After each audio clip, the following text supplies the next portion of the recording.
Hi everybody, this is Ladt and today I'm going to be reacting to Chainsaw Man chapter 176. But before that, let's talk a little bit about 175. And I know I often say that, but I feel like I don't really have there's not a lot to say here because, it's all uh, just visuals really. There's no dialogue. Which I applaud Fujimoto for actually committing to that the whole chapter. I think that's really cool. I'm pretty sure the only chapter that doesn't have any dialogue or internal thoughts at all. Like, he could have easily made it so that we could hear someone's thoughts, but he chose not to, and it was to not disrupt the atmosphere with this. I think the only one that gets close is probably, I think it might have been Normal Life Plus, but I could be wrong. It was one of those. But yeah. Well, yeah, Pochita just... Yeah, right, he still doesn't have a mouth. Some random people just try to attack him, so he kills them and then they run away, which is like, damn. They were already with spears? Okay, sure. But yeah, of course, it's gonna keep accumulating on the fear that humanity has onto Chainsaw Man. But like, I don't think Pochita needs it. He's already plenty strong. So really it's more so when Denji turns back and gains control of his body again. Oh yeah, and then we have Katana Man here. I kind of wish I knew why he was doing this. I think I said that when last 174 came out. No, I'm sorry, when this chapter came out, I was like, I don't understand. I thought he would just wait. Because, he doesn't care about fighting Pochita. The one he cares about is Denji, because he's the one he has the grudge against. But maybe he's like, if I defeat Pochita, I get Denji? But I don't... Does he know that? I don't know. I doubt it. But she's just going for it, I guess. And once again, we get him trying to do his super speed move. And at this point, with how many times it's failed, it definitely does feel like Fujimoto's making a statement of saying like, oh, if Katana doesn't change his ways, then he's never going to succeed and he's never going to progress as a person. And that shows in his fighting style. Like, truly, to like injure someone, it's only ever been effective the first few chapters he got introduced, and after that, not really. Or at least not people of like importance. Like, maybe you can say he used it when we first got reintroduced to him in part 2, but like, yeah, when it truly does matter, it just keeps failing him. He's not gonna be able to progress in any meaningful way if he doesn't change his ways. If he doesn't expand his mind to different horizons. He's just so close-minded. That's how I did not create the stake. I've seen other people say it, but I do agree with it. But yeah, then we see the aging devil try to attack him, as well as Yoru with the sushi sword. And of course, does jack shit. Everyone there gets injured. Actually, no. I don't think Yoru gets attacked in this one. Like, Katana loses his arms and his head. But Yoru only...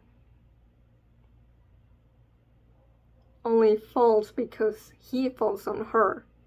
But there's no injury from the attack that she was going to get, other than the sword breaking. And then once she gets Katana's body from... Oh, never mind. The attack that broke the sword was the one that cut the other arm as well. Okay, never mind. Still though, it's definitely something to note that as we see it with Katana, Pochita could have easily cut off Yoru's head, but he didn't. So that has to be intentional. There's gotta be a reason as to why he didn't do it. And I don't really think it's because he didn't see her as a threat. Like, I don't think he saw Katana as a threat. I think he just knows Katana because of, I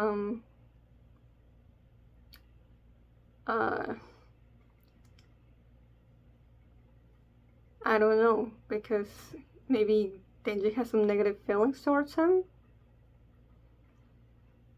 But for some reason, Yoru gets spared and only loses an arm. But yeah, I do think the reading of people saying, like, Pochita going around and taking away things that have abused or caused Denji suffering in the past does become strong. Even stronger now. Because, like, yeah, literally, without arm, it was a physical conduit as to Yoru sexually assaulting Denji in 168. So now, I don't know if that's subconsciously or consciously why Pochita is going for those things, but I definitely think it's there, even if it's not something that Pochita is aware of. But yeah, she loses that arm because he could have gone for a leg or something, but he chose that arm.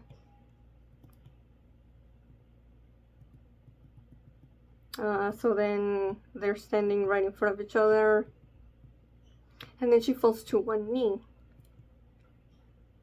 And here, I don't know what I thought the first time I read this, but she closes her eyes. And I thought, I don't know, maybe that she was like, I don't know, that she was thinking right now, like her mind was going like 100 miles per second, trying to come up with a plan. But I've seen people say that I think at this point, Yoru had given up on life, and she was just waiting for Pochita to kill her. Which I think it's valid. I definitely can see that. Because, like, then the expression that she does in the next page is like, well, it's definitely not fear for her life. Like, I really don't think that the expression that she does in the last page is like, oh shit, I'm dead. That might have been like something that occurred to me before when I first read it. But if she gave up on that in page 15, and she was like, okay, I guess it's my end, and just peacefully accepted her fate, why would she make that face in page 16 if she already gave up? So therefore, we see the last panel, and we see right next to it that there's a black coming up from the left side. So I think we're going into a flashback. So she's remembering something. I think her, like, opening her eyes again and seeing a Pochita reminded her of something very similar to something that's happened in the past, and that's why she's making that expression. Maybe like, oh wow, I cannot believe this is happening again. I don't know. But we don't have to maybe wonder that much if the flashback thing is correct. And we're actually getting to see how the fight with Pochta came about in the past, and give even more context to Yoru's motivations to fight him. Other than, I just don't want to be erased. So, yeah, let's get to it. Ooh. The chapter title is Two Children. I have no idea what two children it could be referring to, but let's get into it. So the first panel is just like a bathroom? Oh, okay. I think it's Yoru taking a bath. Okay, so this is obviously while she's... This is not the flashback, obviously, to her fighting Pochta alongside her sisters. This is because she's already inhabiting Asa's body here. And it looks like she had already lost the arm. So, a flashback, but not the one that we all thought we were going to get. Oh, okay. She's like maybe trying to see how, like, the extent of her power, how much it's grown. Yeah, because I remember when she confronted Yoshida, she turned the apartment into a sword by just yelling out a command instead of touching it. Oh, yeah. Yeah, so she's literally, like, basically what's that word? Telekinetic. She's telekinetically bringing a soap to her hand and making a soap sword. I see. A sword of soap. Soap sword. This is kind of cool. Before the relationship between Yoru and Asa became abusive, in my opinion. And then she turns back to Asa. I thought so. Oh, it's been a while since we saw this visual of Asa and Yoru both physically in one panel. When I turned my apartment into a weapon, I could do it without saying a name. That's what I was saying. We can turn things into weapons without naming or touching them. Oh, without naming them even.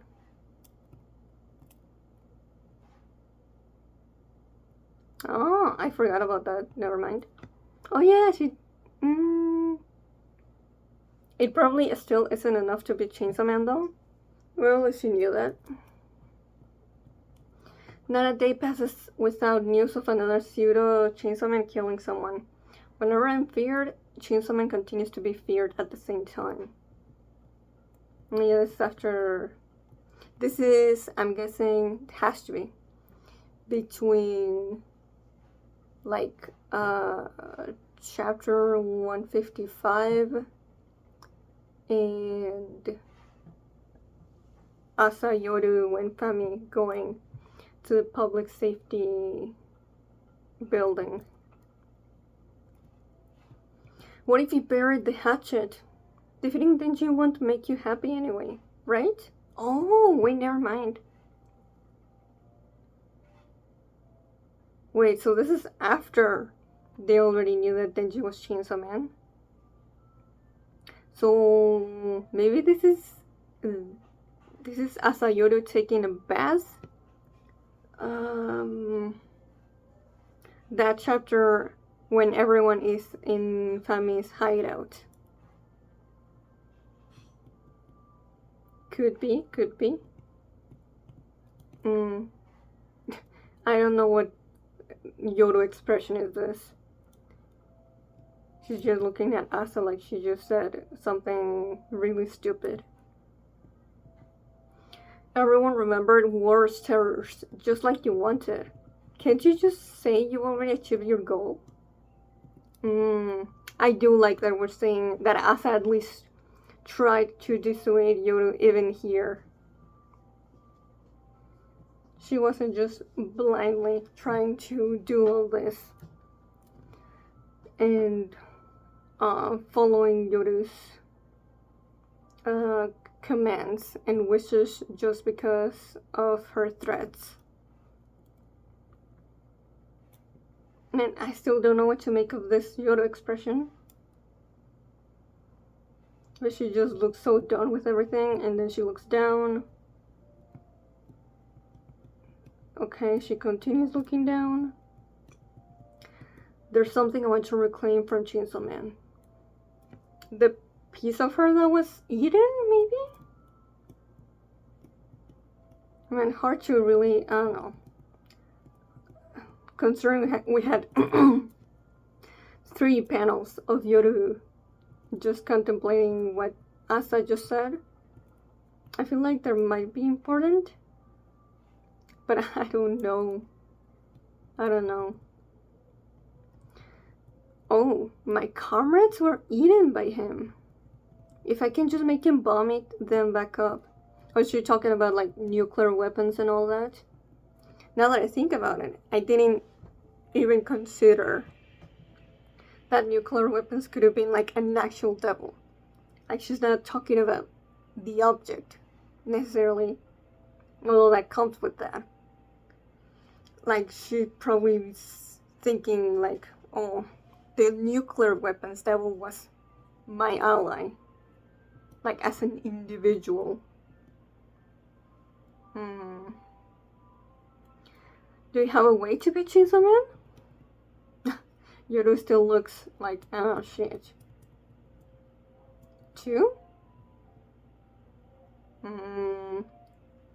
What? There are 2 weapons I could make.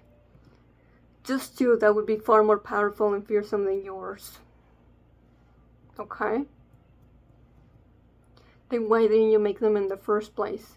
I gave up even my home and my college fund to make weapons. Don't compare them to such trifling things. Well, from the way that Yoru said that, like for Asa, they definitely were not trifling things.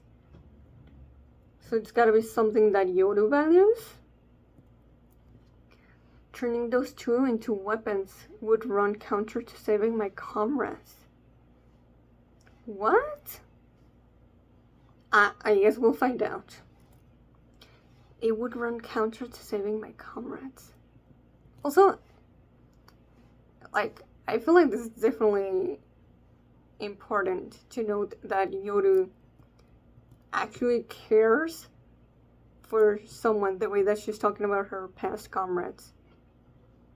And just looking at her face, like she genuinely values them. That's really, really rare coming from her. So there are people that she sees as irreplaceable and willing to do all this to get back. Then just stop. Once again, 3 other hard to decipher Yoru expressions. And this chapter is full of them. I guess she's like really thinking about it. like, the fact that she's actually considering it, though. Like, looking at her face. It really, like, it seems like she wants to say something back. To, like, be like, Asa, please. But then, like, something occurs to her in her mind, and then she just stays silent.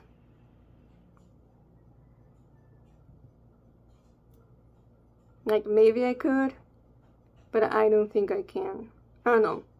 Something within herself is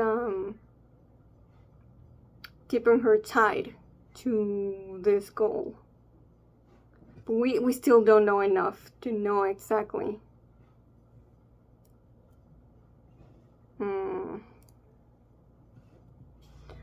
But I want to be Chainsaw Man. I want to beat him and prove that I'm the more fearsome devil. Oh, really? This is it?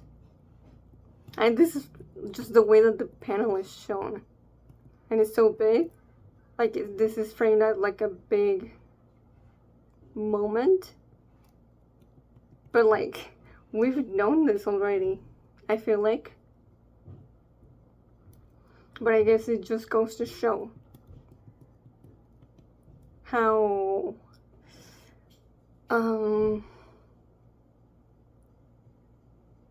detrimental it is. Like, actually, I'm seeing a bit of a parallel now. Well, no, she already did, but more of a parallel with Katana Man.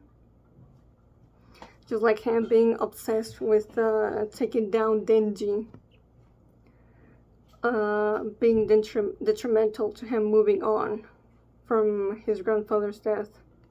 And doing things that benefit him. He just continues on in a path that will lead him nowhere. Yoru here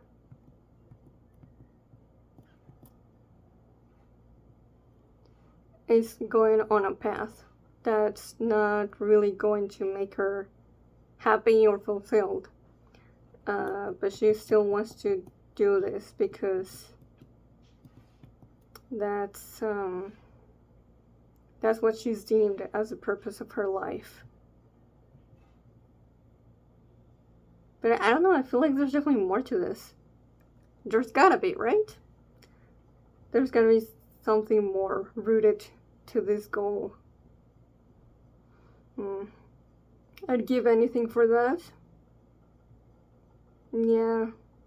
This twisted obsession, it's only going to... It's only going to harm her, and it's already harmed the people around her. But she's just too blind to see it. For that. Ooh. I think Pochita is right in the middle, like he's in motion. Going in and like either splitting her in half or cutting off her head. But he's going for it.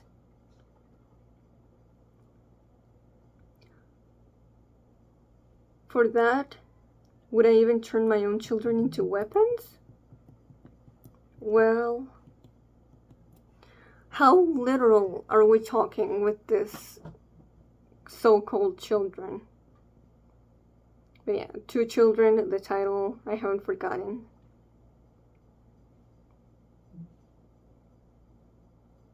But yeah, let's continue reading. I guess I would. I mean, she did say anything to accomplish this. She was definitely serious for it. Come to mother. Tank. Gun. What? How does this even work?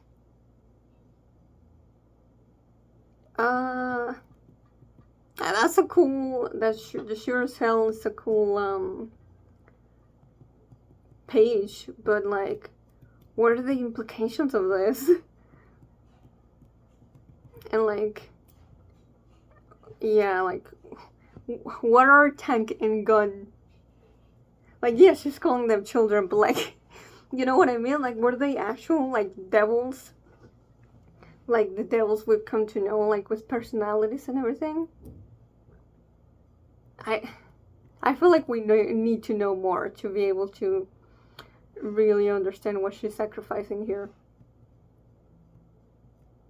Whoa. Gulf of Mexico. Devil containment facility. Yo, do they have those devils there? Yo, shout out to Mexico. It's not often that you see it in manga or anime. Whoa! A huge hole just appeared there in the big ass vault door. And it's gone. Oh, that's why we had the whole, bring in the soap without saying anything. And then turning it into a weapon without touching. Now you don't have to touch. Without, you don't need a mouth, you don't need arms. God damn it. Mount Elbrus, Soviet Union. Well, I don't think I need to describe what just happened here. Whoa, page 16. Oh, yo! Holy shit! Yo, am I seeing this right? Ain't no way, bro. She just injured Pochta and one of his arms fell. Oh, more like it got blown off. And I think Yoru just gained an arm. I think one of those devils that she called to her each of them became an arm.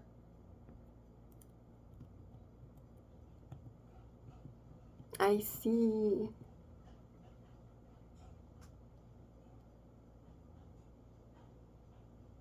Ooh. This was definitely a deserved double page spread because that's insane.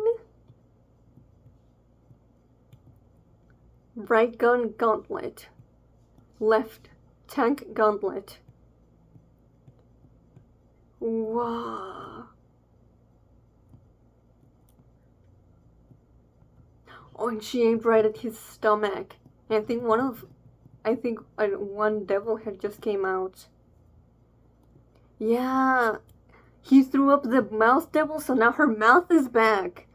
Ah! Well, well, well. If anything, in terms of like power scaling, I guess we cannot call Yoru a fraud anymore. And and because of the guilt she feels.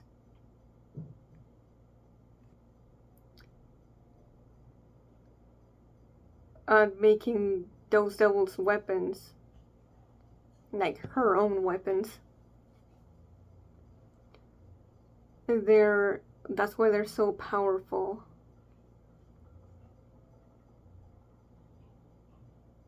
This is the only thing that would have made a powerful weapon for Yoru.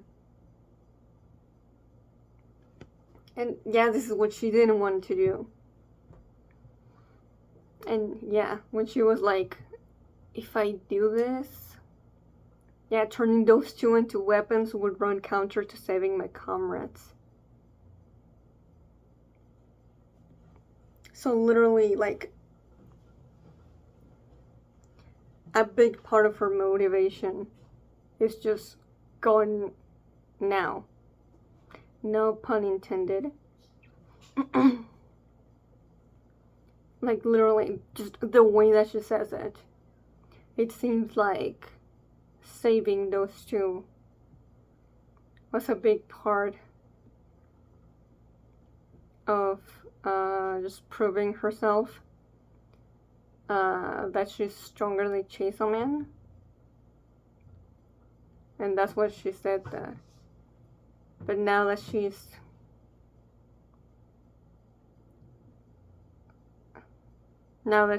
basically, sacrificed them, the only thing for her to do is to defeat Pochita. Yo, I like this. I think this is definitely the best character stuff we've seen of Yoru, like, period.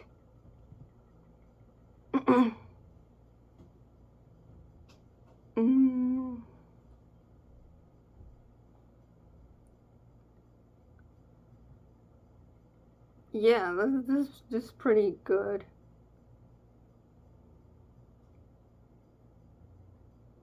Wait, but now Pochita is going to have his mouth back, so he can still eat Yoru. Or part of her, anyway. Man, how is this going to play out now? I feel like I've been saying that for like 4 chapters now. Just, man, I still keep going back to that double page spread of Yoru shooting at Pochita, and I'm still like kind of flabbergasted. Like, it's insane. Not just the fact that she managed to injure him, just by the fact that she, her shot made contact, but also that she was fast enough to actually make contact.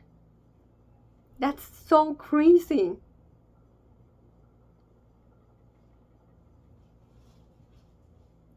Okay, Yoru.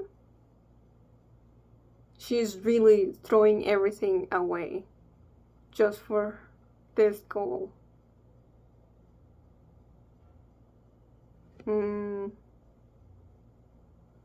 Okay, yeah, okay, I like this.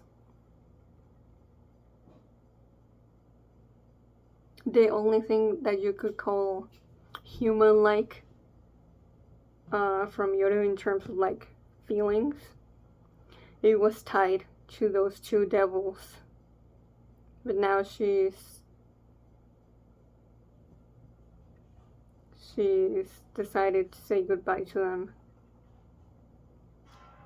in order to truly become the most fearsome devil. Now, I feel like there's definitely more. But yeah, like, as I said, if she really didn't want, if, like, a lot of her motivation was to get those 2 devils back. But for to beat Chainsaw Man, she'd have to sacrifice them. Why keep going? But she just reiterates a point that we've known already. We don't know the why.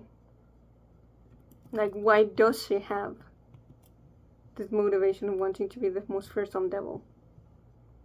Like, she's the only one that we know that has this goal.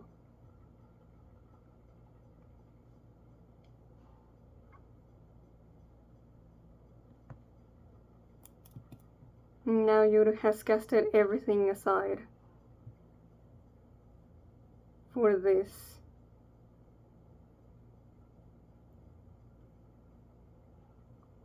But I do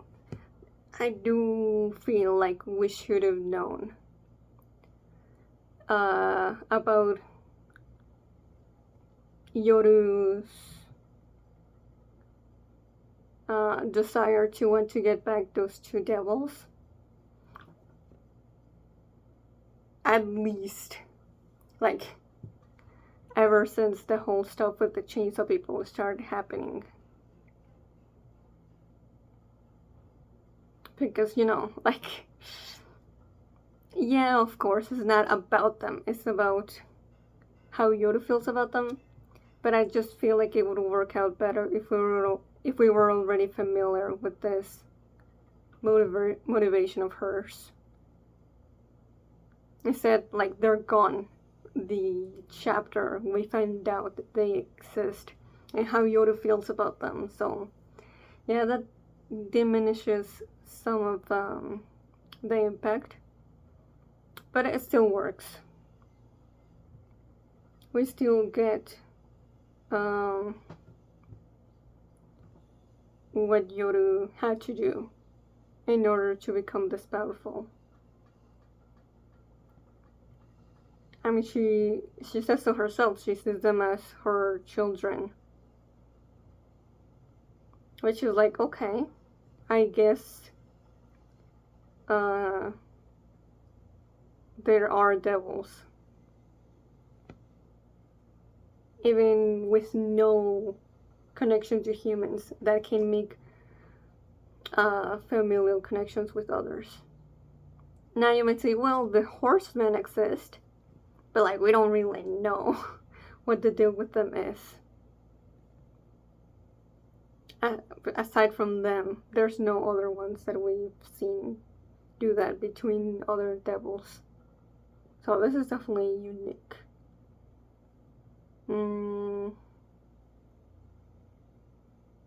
But yeah, I'm still